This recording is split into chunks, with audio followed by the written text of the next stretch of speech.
YouTube, what is good? Today we are talking about your first photo shoot. We are covering a variety of topics today. We're talking about how to book your first photo shoot, what you should charge, what kind of prices you should have, how to prep for your shoot, how to make your client happy, and how to take that first photo shoot, what you experience, and build on it and move it into further business. So real quick, let me introduce myself. My name is Evan Ranft. I'm an Atlanta-based photographer. Today we are out at Ponce City Market in downtown Atlanta. So as a photographer, I have photo shoots every single week. Sometimes they're with the same client week to week.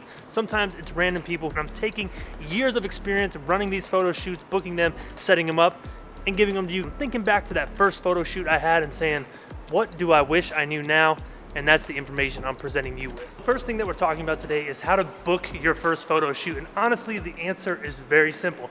Just put it out there in the world that you are pursuing photography, and I guarantee a photo shoot that is paid will find you. So let me explain what I mean. If you put it out in the universe that you are pursuing photography, that is step number one to getting your name out there, to booking clients off of referrals. Almost all pro photographers I know, their first client was a friend of a friend or a family friend who found out, oh, so-and-so's doing photos, I need some pictures taken, and they get that first paid client. Now here's something very important to remember when you book that first client. Make sure you are comfortable with the photo shoot. If you've never shot photos in a studio, do not book your first client as a studio portrait session. Make sure it's something in your comfort zone so you can make sure you do the best job possible. It's super important to remember that the hustle is one of the biggest parts of a photography business. You gotta get your name out there. You gotta let people know, hey, I'm taking photo shoots right now and you could be my first client. So the second thing that we have to talk about is how do you price your first photo shoot? What type of rates do you give your client? This is probably the most common question I get on this YouTube channel from beginner photographers, people who are just starting out with their career. So first off, to understand what you're gonna charge someone, you have to establish an expectation. You have to talk with your client and figure out, okay, how many photos do you need from this photo shoot? Do you need 10 photos with 3 different outfits? Do you need 6 photos with 2 outfits? Do you have 1 outfit but you need 30 photos? It's important to establish the needs of your client before you tell them an exact price. So once you've established the needs of your client, you can get an estimate of how much time it will take to perform this photo shoot and meet their expectations. And for me, when I was first starting out, my hourly rate was about $100 an hour. $100 an hour, $75 an hour was a good standard rate for your standard photo shoot. The type of thing I was talking about where you only need 6 photos, maybe 1 outfit, or 10 photos and 2 outfits. Those type of photo shoots typically only take an hour or 2. So there's one more super important thing about pricing that you need to pay attention to. Let's use our example photo shoot. They need 6 photos and they need 1 outfit. It's safe to assume that's only going to take us 1 hour to make those photos, and our hourly rate is going to be $75 an hour. Do not tell your client that your hourly rate is $75. Just give them a package deal. Say, hey, for those 6 photos and that 1 outfit, that's gonna be $75. But this is why it's super important. This is your first photo shoot. You do not wanna put time limits on yourself. You do not wanna set an expectation with your client of, oh yeah, that's only gonna take me an hour. It's gonna be about $75, $150, whatever you're charging. And then it ends up taking 2 hours and you have to charge them more money, or they're thinking it's gonna cost them more.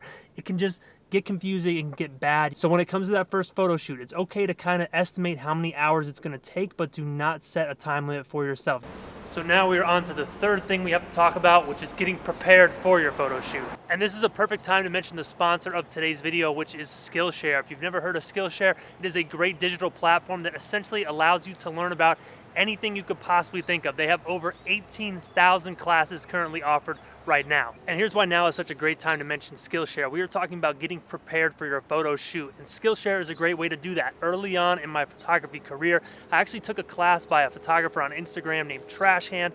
The class was all about how to shoot lookbooks. He's a photographer who does a lot with symmetry, a lot with urban landscapes, urban environments, and the class was super helpful. I learned so much. A lot of the stuff I still use today with the current clients that I have. Currently, Skillshare is offering a program that allows the first 500 people in February to get 2 months for 99 cents. Definitely a great way to learn more about photography as well as many other things and get prepared for that first photo shoot. So here's another thing I highly recommend. Take a notebook, write down a shot list. Figure out what type of photos you want to make the night before the shoot. Maybe you want to make 2 close-ups, 2 far away shots, and 2 detail shots. Figure it out, write it down in a notebook. I'm telling you, notebooks are the key. What do you think I wrote down the outline for this video? It's right here. Here's another thing you can do to get prepared for your shoot. Scout whatever location you're going to be shooting at. Let's say you're shooting under this bridge. You need to figure out what type of lighting there's gonna be at the time of the shoot. You gotta figure out, are there factors I need to account for? Do a lot of people go running in this particular location? Are there a lot of trees with a lot of leaves creating shadows? It's important to figure out what factors may affect your photo shoot the day or two before, so when it's actually time to make your photos, you're ready for it. So one last thing with this notebook. Usually when I'm back home, like the night before the shoot, I take this notebook and I create a list of every single thing that I will possibly need on the photo shoot. I cannot tell you how many times I've gone out to a shoot and I picked up a battery. I thought it was my charged battery, but it was a dead battery. Or I thought there was a memory card in my camera, but there wasn't a memory card in my camera. Or I thought I had my filters in my bag. There were no filters. Anything can happen if you do not make a list. Making a list as you pack your bag and just checking stuff off is the easiest way to not forget anything, and it takes a lot of stress out of your photo shoot.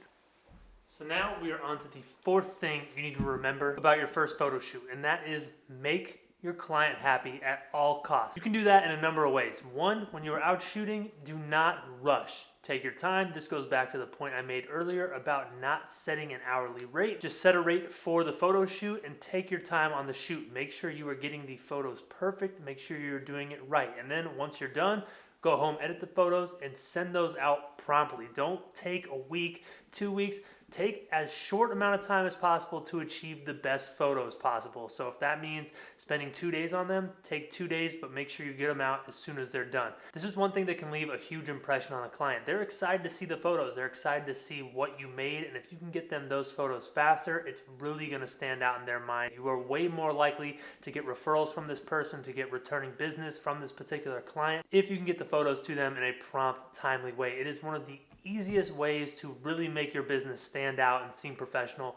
Get the photos to them on time. Now, if for whatever reason you send your photos to the client and they have an issue with them, they think something needs to be changed, do not take it personally. The customer is always right. It doesn't really matter what you think of the photos. You could think they're perfect, but if your client has any issue with them, just make the changes they want and send them back to them promptly. Eventually, there may come a time in your career where you can tell someone, hey, I'm not changing these. I know they're good unless you want to pay me more. But that is definitely not on your first photo shoot. So even if you think it's ridiculous, if your client has some type of issue with the photo, just make the changes, be professional, change them, send them back quickly. It's all about just coming off as professional as possible in that type of situation. So we're on to the final part of this video and the final part of my day. At the end of most of my days, I like to get out for a run.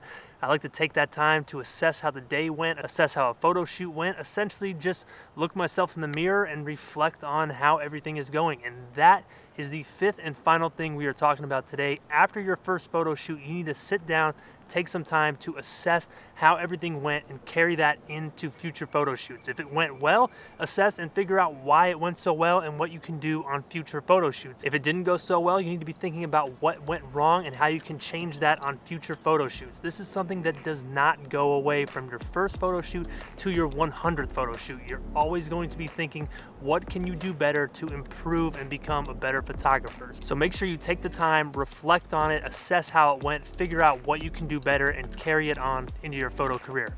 So I hope you guys enjoyed the video. If you did, do me a solid, hit that thumbs up button, subscribe for more photography videos like this one. And also, if there's any subjects in this video you want me to talk about more, maybe expand on, you can let me know in the comments. But thank you guys for watching. I'll see you next time.